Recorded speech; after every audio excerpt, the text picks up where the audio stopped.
বন্ধুরা ঈশান কিষান ডাগ আউটের বাইরে দাঁড়িয়েছিলেন, হাতে ব্যাট, চোখ বারবার স্কোরবোর্ডে।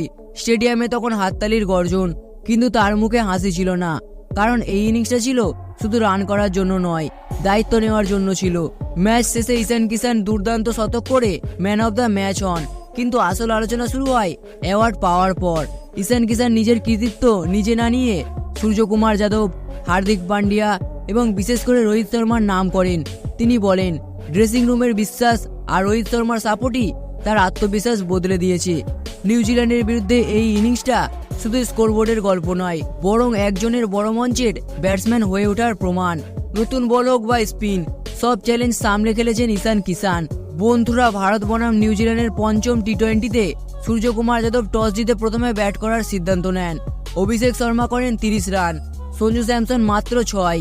এরপর ঈশান কিষান করেন 43 বলে 6টি 4 এবং 10টি ছক্কায় 103 রানের বিধ্বংসী ইনিংস খেলেন। সূর্যকুমার যাদব যোগ করেন 63 রান, ফলে ভারতীয় দল তোলে বিশাল 171 রান। ম্যাচ শেষ হওয়ার পর ঈশান কিষান আবেগপ্লুতভাবে বলেন, আমি শুধু দেশের জন্য ভালো খেলতে চেয়েছি। আমার ভাবনাটা বদলাতে রোহিত ভাই আমাকে সাহায্য করেছেন। ওর সাপোর্ট না পেলে আমি আজ এখানে থাকতাম না। শেষ মুহূর্তে তিনি রোহিত শর্মাকে ধন্যবাদ জানিয়ে ইন্টারভিউটি শেষ করেন। তো বন্ধুরা, এখন আপনার মতামত কি? ঈশান কিষানের বক্তব্যের সঙ্গে কি আপনি একমত? কমেন্ট বক্সে অবশ্যই আপনার মূল্যবান মতামতটি লিখে জানাবেন। তো বন্ধুরা, ভিডিওটা দেখে যদি একটু ভালো লেগে থাকে তাহলে ভিডিওটিতে অবশ্যই একটু লাইক করে দেবেন এবং চ্যানেলটিতে নতুন হলে অবশ্যই চ্যানেলটি সাবস্ক্রাইব করে দেবেন। ধন্যবাদ।